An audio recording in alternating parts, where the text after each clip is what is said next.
ඔයාලව සාදරයෙන් පිළිගන්නවා ක්‍රිකට් ලෝකයේ YouTube නාලිකාවට.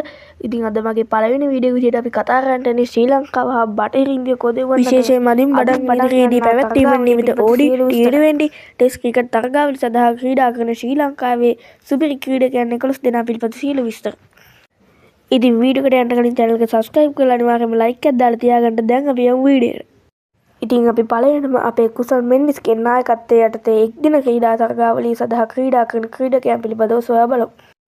ඉතින් මෙම එක්දින තරගාවලියේ යම්කිසි ආබාධ තත්ත්වයක් තිබෙද්දී පැතුම් නිසංක මෙන්ම නැවත අවස්ථාවක් ලැබී තිබෙනවා කමිල් මිශාරහට.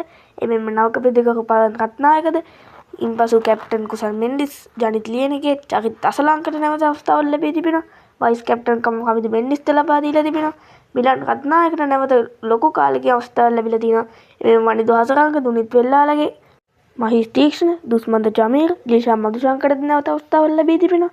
එමෙන්ම IPL වල සුපිරි දක්ෂතාවක් දක්වූ යෂාන් මහලිංග, අසිත ෆර්නාන්ඩෝ, ප්‍රමෝද් මදුෂාන් යන ක්‍රීඩකයන් මෙම තරගාවලිය සඳහා නම් කොට ඇත. ඉතින් දැන් අපි මේ T20 තරගාවලිය සඳහා නම් කොට ඇති සංචිතය පිළිබඳව සලකා බලමු.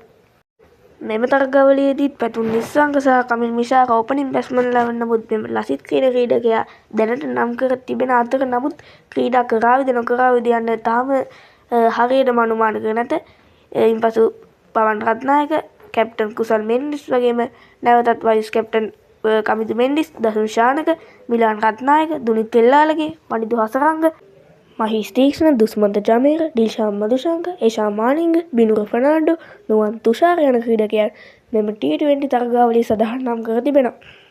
ඉතින් අපිට මේ තරගාවලිය තුනම දිනා ගැනීමට ශක්තිය ලැබේවා කියලා ප්‍රාර්ථනා කරමු. මම subscribe කරලා තියාගන්න. ගිහින් එන්න අලුත් වීඩියෝ එකකින් හමු වෙමු.